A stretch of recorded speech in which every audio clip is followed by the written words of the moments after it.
Encontraria a maga? Tantas vezes tinha bastado aparecer, vindo pela Rue de Seine, no arco que dá para o Quai de Conti, e assim que a luz cinza e oliva que flutua sobre o rio me deixava distinguir as formas, sua silhueta delgada aparecia na Pont des Arts, às vezes andando de um lado para outro, às vezes debruçada na balaustrada de ferro inclinada sobre a água. E era tão natural atravessar a rua, subir os degraus, entrar na cintura delgada da ponte e me aproximar da maga, que sorria sem surpresa, convencida como eu de que o encontro casual era a coisa menos casual em nossas vidas e que as pessoas que marcam encontros exatos são as mesmas pessoas que precisam de papel pautado para escrever ou que apertam de baixo para cima o tubo da pasta de dentes. Mas agora ela não estaria na ponte. Seu fino rosto de pele translúcida surgiria em velhos portais no gueto do Marais. Talvez estivesse conversando com uma vendedora de batatas fritas ou comendo salsicha no Boulevard de Sébastopol. Ainda assim, subi até a ponte e a maga não estava lá. Agora a maga não estava em meu caminho.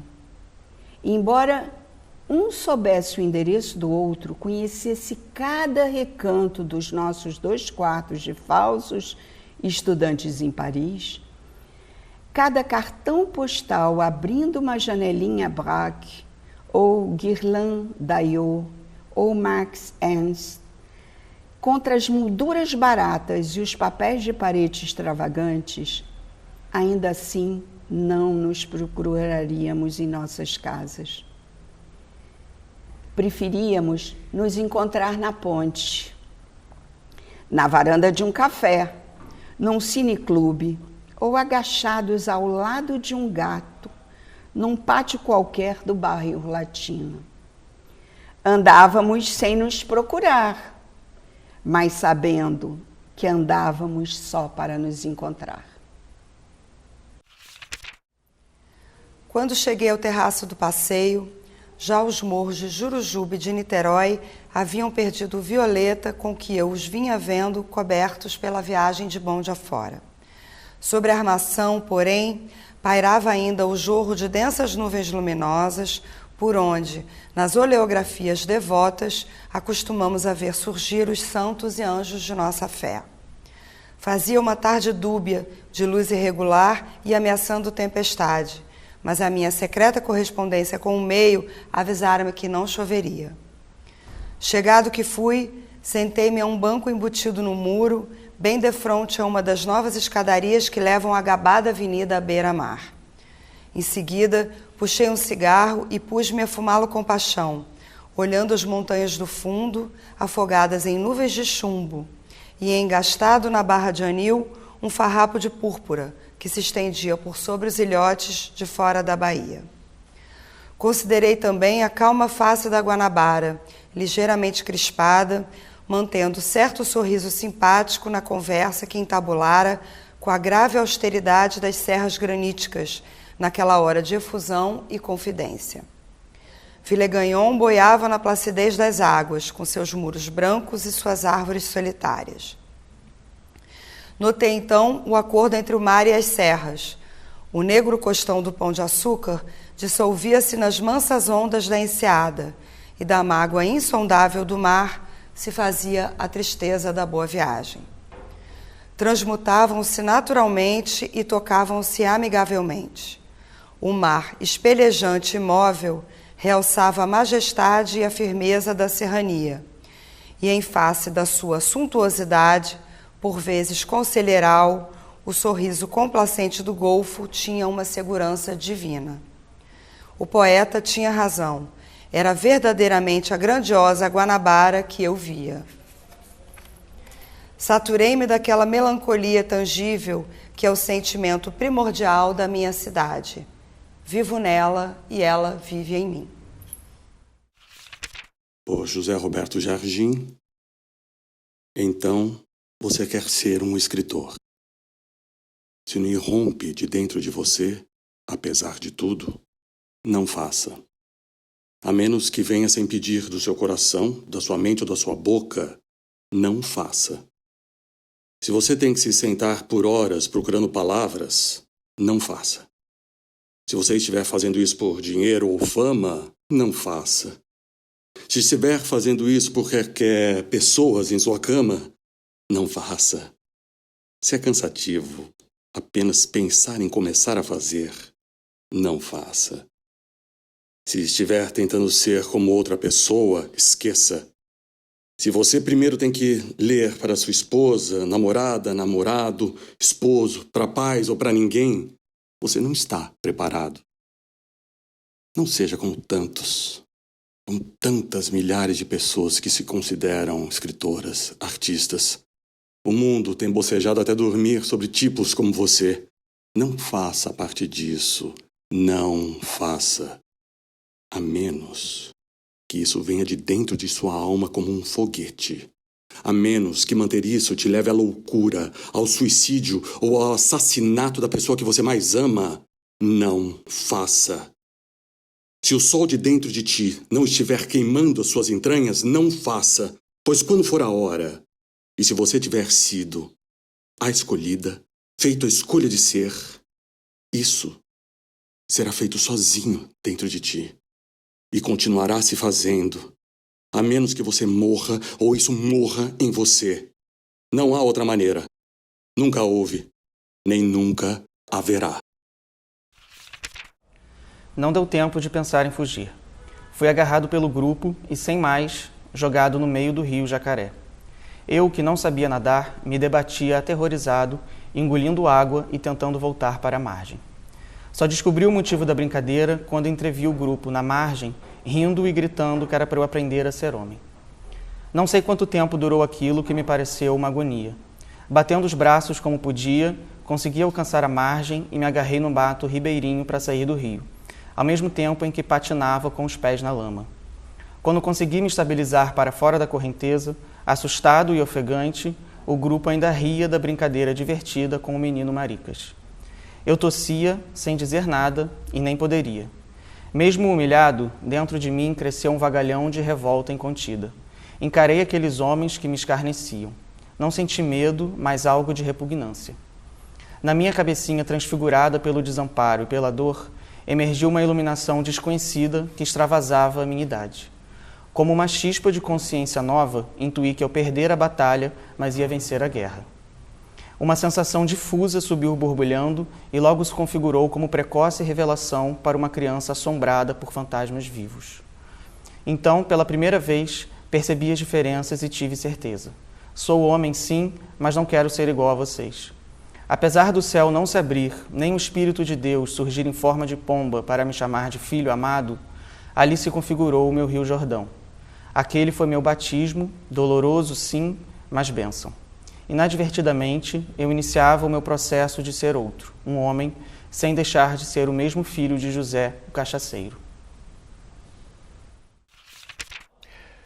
O amor comeu meu nome, minha identidade, meu retrato. O amor comeu minha certidão de idade, minha genealogia, meu endereço. O amor comeu meus cartões de visita. O amor veio e comeu todos os papéis onde eu escrevera meu nome. O amor comeu minhas roupas, meus lenços, minhas camisas. O amor comeu metros e metros de gravatas. O amor comeu a medida de meus ternos, o número de meus sapatos, o tamanho de meus chapéus. O amor comeu minha altura, meu peso, a cor de meus olhos e de meus cabelos. O amor comeu na estante todos os meus livros de poesia. Comeu em meus livros de prosa as citações em verso. Comeu no dicionário as palavras que poderiam se juntar em versos. Faminto, o amor devorou os utensílios de meu uso. Pente, navalha, escovas, tesouras de unha, canivete. Faminto ainda, o amor devorou o uso de meus utensílios, meus banhos frios, a ópera cantada no banheiro, o aquecedor de água de fogo morto, mas que parecia uma usina. O amor comeu as frutas postas sobre a mesa, Bebeu a água dos copos e das quartinhas. Comeu pão de propósito escondido. Bebeu as lágrimas dos olhos que ninguém o sabia, estavam cheios de água. O amor voltou para comer os papéis, onde refletidamente eu tornara a escrever meu nome. O amor comeu meu estado e minha cidade, drenou a água morta dos mangues, aboliu a maré. Comeu os mangues crespos e de folhas duras, comeu o verde ácido das plantas de cana, cobrindo os morros regulares, cortados pelas barreiras vermelhas, pelo trenzinho preto, pelas chaminés. Comeu o cheiro de cana cortada e o cheiro de maresia. Comeu até essas coisas de que eu desesperava por não saber falar delas em verso. O amor comeu até os dias ainda não anunciados nas folhinhas. Comeu os minutos de adiantamento de meu relógio, os anos que as linhas de minha mão asseguravam. Comeu o futuro grande atleta, o futuro grande poeta. Comeu as futuras viagens em volta da terra, as futuras estantes em volta da sala. O amor comeu minha paz e minha guerra, meu dia e minha noite, meu inverno e meu verão, comeu meu silêncio, minha dor de cabeça, meu medo da morte. Queer Paradiso, de Tatiana Nascimento. Para mim, o paraíso queer podia ser um lugar muito simples. Encostar a cabeça no meio das suas tetas ou te receber no meio das minhas coxas. E depois ir ali na padaria contigo, tomar um suco, laranja com banana e açaí. Passar a mão no seu cabelo. Te reconheci pelo seu corte preciso. Sem ter que usar armadura, sem ter que antecipar resposta. Sem ter que aprender como dar murro e nem mapear o espaço antes de entrar. Para ver quem tá lá, imaginar que ameaça eles fariam, quantos são, se viram a gente, se nos seguiriam. Para mim, o paraíso queer podia ser menos burocrático que casamento igualitário regulado pelo Estado. Porque é o mesmo Estado que paga a polícia, lembra? Podia ser menos desesperado que a paixão inteira num dia só.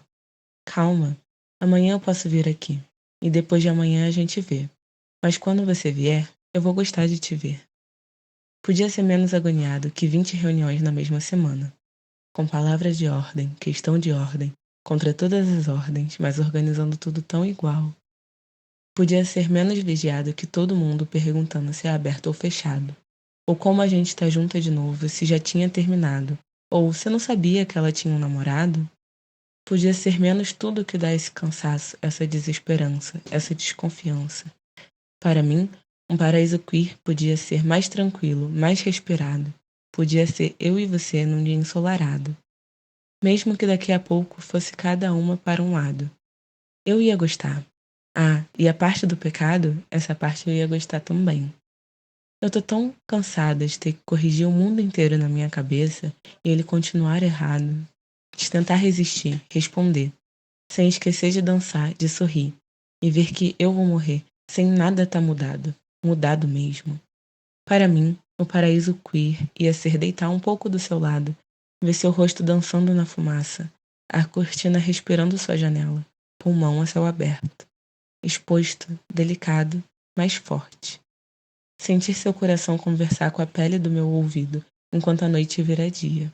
E a rua esvazia o silêncio com aquele barulho de dia acordando, pássaros avisando, vizinho cantando cedo, transporte público começando tarde.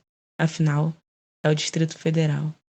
Um pouco de qualquer coisa que me traga a coragem da sua calma. Há metafísica bastante em não pensar em nada. O que penso eu do mundo? Sei lá o que penso do mundo? Se eu adoecesse, pensaria nisso. Que ideia tenho eu das coisas? Que opinião tenho sobre as causas e os efeitos? Que tenho eu meditado sobre Deus e a alma e sobre a criação do mundo? Constituição íntima das coisas. Sentido íntimo do universo. O único sentido íntimo das coisas é elas não terem sentido íntimo nenhum. Não acredito em Deus porque nunca o vi. Se ele quisesse que eu acreditasse nele, sem dúvida que viria falar comigo e entraria pela minha porta dentro, dizendo-me, aqui estou. Mas se Deus é as flores e as árvores, e os montes, e o sol, e o luar, então acredito nele. Então acredito nele a toda hora. E a minha vida é toda uma oração e uma missa e uma comunhão com os olhos e pelos ouvidos. Mas se Deus é as árvores e as flores, e os montes e o luar e o sol, para que lhe chamo eu Deus? Chamo-lhe flores e árvores e montes e sol e luar. Porque se ele se fez para eu ver sol e luar, e flores e árvores e montes, se ele me aparece como sendo árvores e montes, e luar e sol e flores, é que ele quer que eu o conheça como árvores e montes e flores e luar e sol.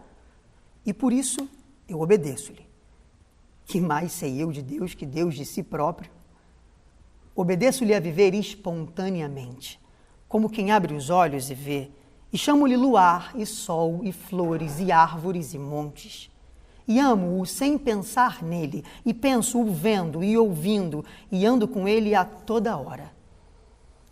Sejamos simples e calmos, como os regatos e as árvores, e Deus amar-nos-á fazendo de nós belos como as árvores e os regatos, e dar-nos-á verdor na sua primavera, e um rio aonde ir ter quando acabemos. Não sei quando voltei ao mundo que chamamos normal. Essa formulação vaga, mas cujo sentido todo mundo entende. Quer dizer, o mundo em que ver uma pia brilhante ou a cabeça dos passageiros em um trem não provoca mais questões nem dores. Comecei a escrever minha monografia. Cuidava de crianças à noite e trabalhava como telefonista para um cardiologista para reembolsar aos poucos o dinheiro do aborto. Fui ao cinema ver Charada com Audrey Hepburn e Cary Grant e Peau de Banane com Jeanne Moreau e Belmondo. Filmes que não me deixaram nenhuma lembrança. Cortei o cabelo, troquei os óculos por lentes que pareciam tão difíceis de se ajustar nos olhos quanto botar o diafragma no fundo da vagina. Nunca mais vi a senhora PR. Nunca mais parei de pensar nela. Sem saber, essa mulher provavelmente gananciosa, mas com uma casa pobre, me arrancou de minha mãe e me jogou no mundo. É a ela que eu deveria dedicar este livro. Durante anos, a noite do dia 20 ao 21 de janeiro foi um aniversário. Sei hoje que eu precisava dessa provação e desse sacrifício para desejar ter filhos, para aceitar essa violência da reprodução no meu corpo e me tornar, por minha vez, lugar de passagem das gerações. Terminei de pôr em palavras isso que se revela para mim como uma experiência humana total, da vida e da morte, do tempo, da moral e do interdito, da lei. Uma experiência vivida de um extremo a outro pelo corpo. Eliminei a única culpa que senti a respeito desse acontecimento, que ele tenha acontecido comigo e que eu não tenha feito nada dele, como um dom recebido e desperdiçado. Pois, para além de todas as razões sociais e psicológicas que pude encontrar naquilo que vivi, existe uma da qual estou mais certa do que tudo. As coisas aconteceram comigo para que eu as conte. E o verdadeiro objetivo da minha vida talvez seja apenas este, que meu corpo, minhas sensações e meus pensamentos se tornem escrita.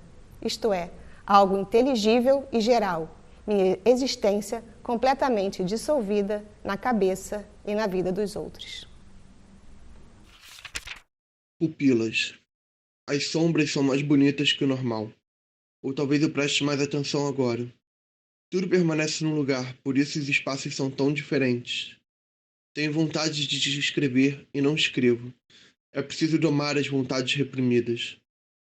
A sombra das mãos é sempre maior que as mãos. A lembrança das mãos sobre o corpo é sempre maior que as mãos, que o corpo. Poderia haver luz vindo de trás para que meus dedos simulassem animais abrindo e fechando bocas, sem violência. Vultos que poderiam ser nós, e não são. Chaco no espelho, fingindo arrumar o cabelo, o tamanho das pupilas. Elas crescem com novidades, interesse. As pupilas são a única parte visível do nosso sistema nervoso. Aumentam quando pensamos muito, quando saímos do oftalmologista, quando usamos drogas ou quando ficamos sexualmente excitados. Minhas pupilas estão mínimas, como se fossem desaparecer dos olhos. A Terra, vista por um satélite, é uma bolinha azulada, flutuando no fundo de um poço. Com as pupilas é diferente. Há um ponto negro que boia na íris colorida. Serão amanhã cedo as sombras mesmo tão bonitas quanto as imaginei? Um homem sorrindo de cabeça para baixo, uma luz cintilando bem ali onde ficaria o coração, Da mesma forma que as sensações vêm, elas passam. Adormecem comigo. Se reduzem à matéria de sonho, esse nada. As pupilas voltam a pertencer aos olhos, enquanto as mãos vagam pela cama. Sós. Soneto do amor total. Amo-te tanto, meu amor, não cante.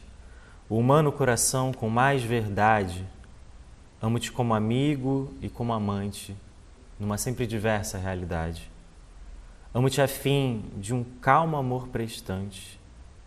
E te amo além, presente na saudade. Amo-te, enfim, com grande liberdade, dentro da eternidade e a cada instante.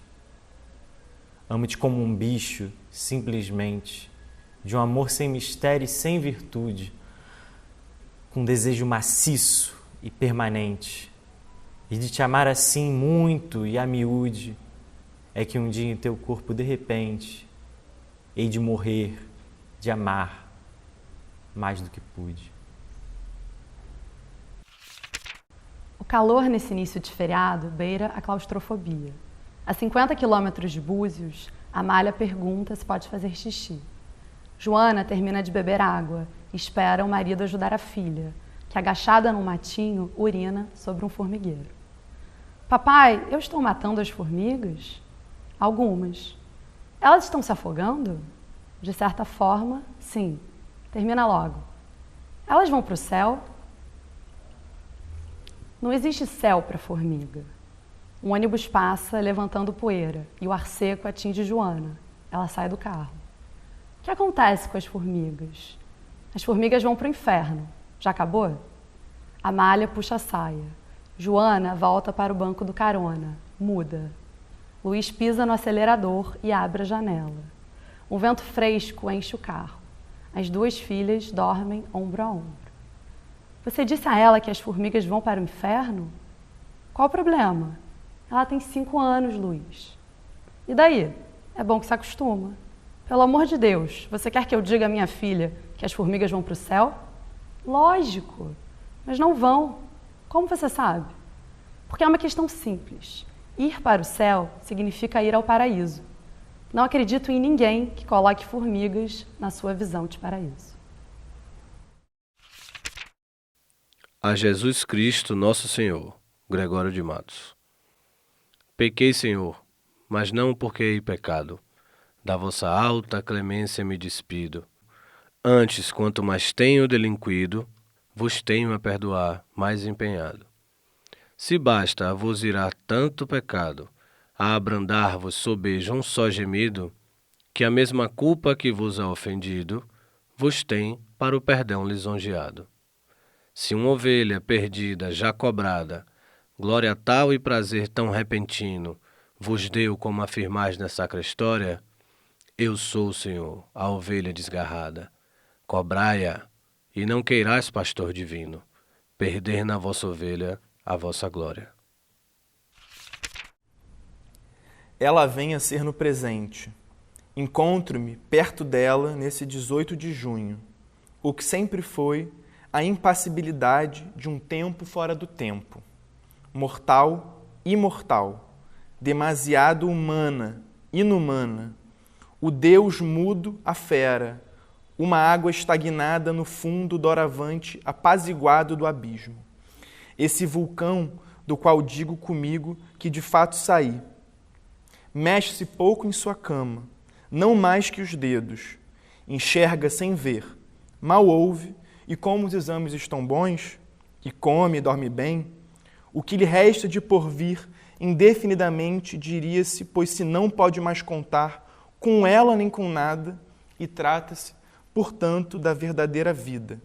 Sua vida, então, tranquiliza, inquieta os outros, os seus, ao primeiro sinal de evolução, que tem ainda a cor de desejo, de história ou de evento, ou seja, o sangue, chamando a si por um nome que aprendo a aprender, de alto a baixo, a escara, um arquipélago de vulcões vermelhos e escuros, chagas inflamadas, crostas, crateras, significantes em poços com a profundidade de muitos centímetros, abrindo-se aqui, fechando-se ali, nos calcanhares, nos quadris, no sacro, a carne mesma exibida em seu interior.